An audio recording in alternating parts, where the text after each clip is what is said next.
I'm not so afraid to let go. You decide.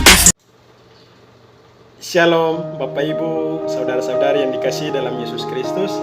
Berjumpa lagi dengan saya dalam renungan malam dengan judul Allah Cemburu dan Mengasihi. Pembacaan kita di malam ini yang terkutip dalam Keluaran pasal 20 ayatnya yang kelima.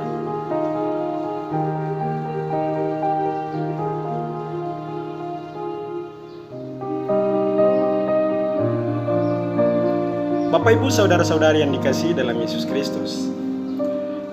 Ajaran Alkitab di atas terkadang membingungkan bagi sebagian orang.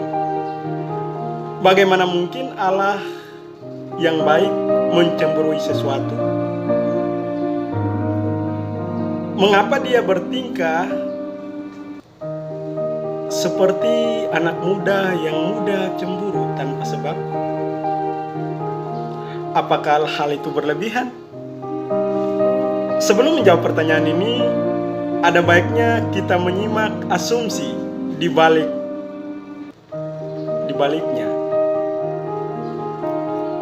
Menurut saya pertanyaan ini berhubungan dengan konotasi negatif pada kata cemburu yang mengandung makna negatif.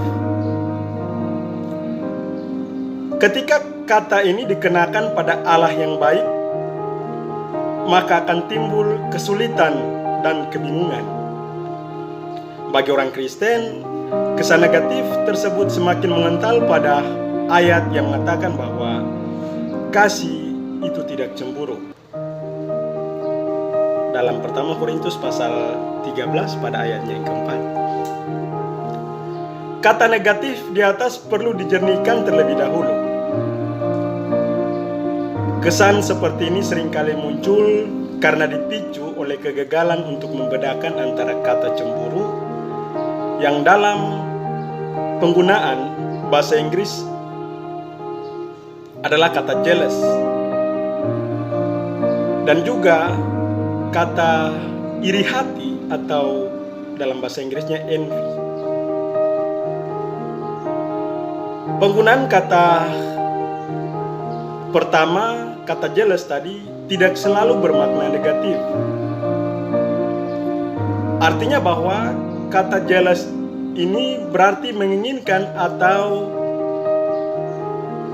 menuntut apa yang memang menjadi hak seseorang. Jadi dalam pengertiannya, kata jealous ini merupakan kata yang digunakan dalam kata cemburu dalam pembacaan kita di saat ini, yaitu Keluaran pasal 2 ayat 20 ayatnya yang kelima, yang berbicara tentang maksud cemburu dari Allah. Kata kedua yaitu iri hati atau envy tadi merujuk pada sikap mengingini apa yang bukan menjadi hak seseorang. Jadi kecemburuan yang bukan pada tempatnya atau tidak sesuai haknya, yaitu merupakan keirihatian yang pastinya ini lebih kepada yang dimaksudkan oleh Rasul Paulus dalam 1 Korintus 13 pada ayatnya yang keempat. Artinya cemburu kepada orang yang dimana mereka mempunyai kelebihan yang tidak dimiliki oleh kita.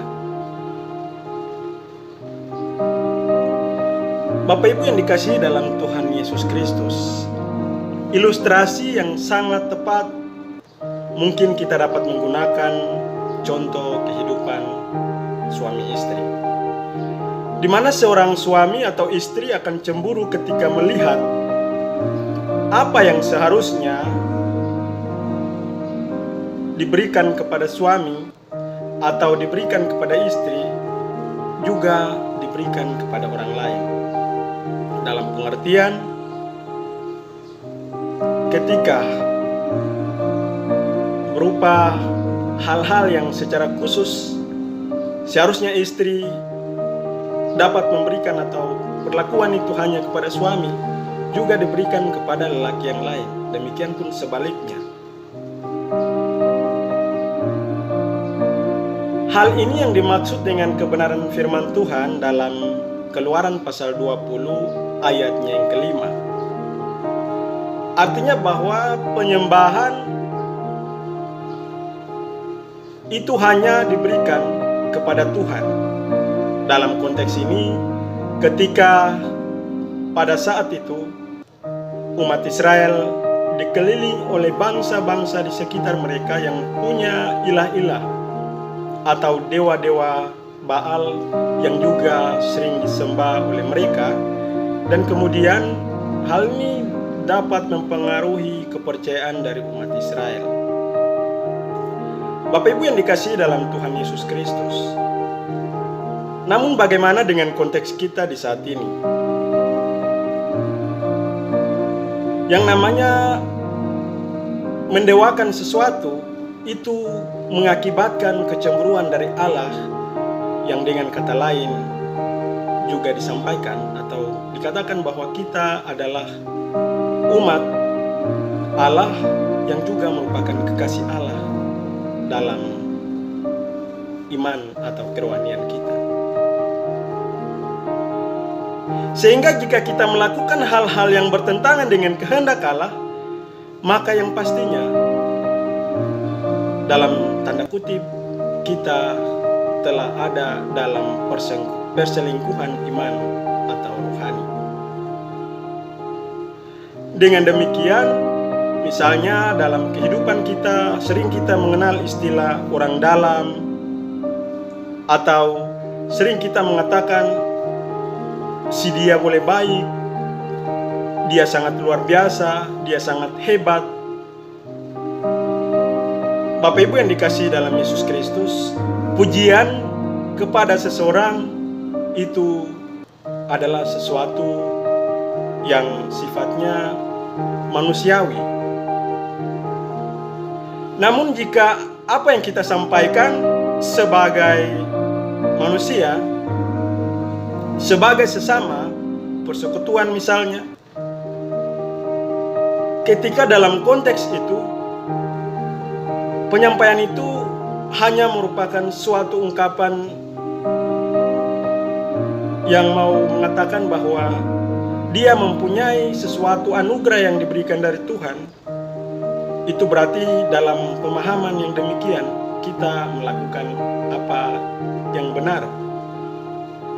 Namun jika dalam konteks ucapan yang kita sampaikan mengatakan si dia hebat, si dia sangat baik dan luar biasa, ketika dalam pikiran kita bukan karena ia mempunyai karunia atau anugerah yang diberikan oleh Tuhan, maka secara tidak langsung kita telah mendewakan dia.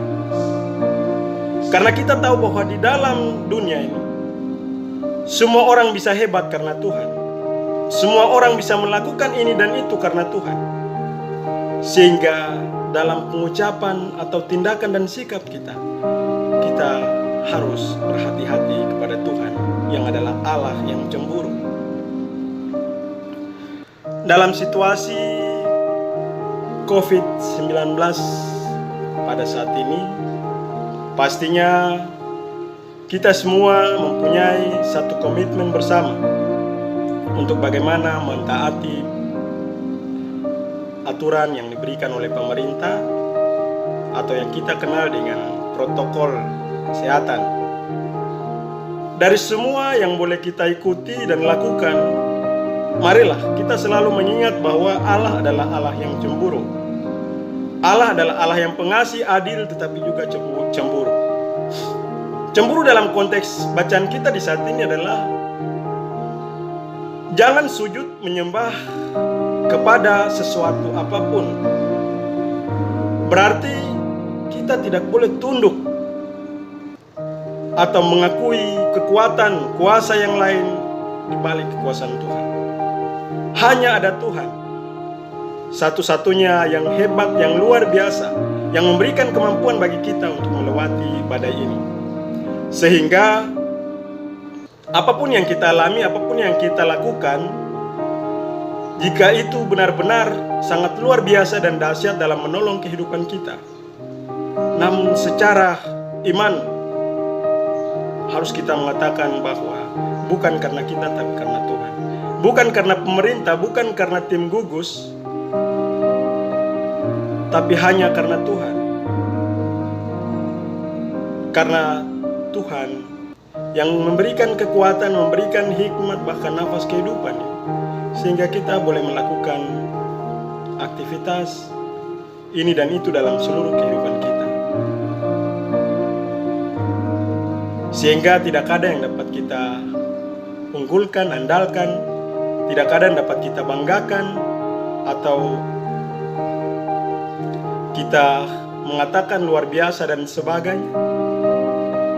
Yang tadi saya katakan dalam konteks pengucapan kita hanya mengatakan bahwa Tuhan memakainya sangat luar biasa, atau anugerah yang Tuhan berikan kepadanya sungguh istimewa.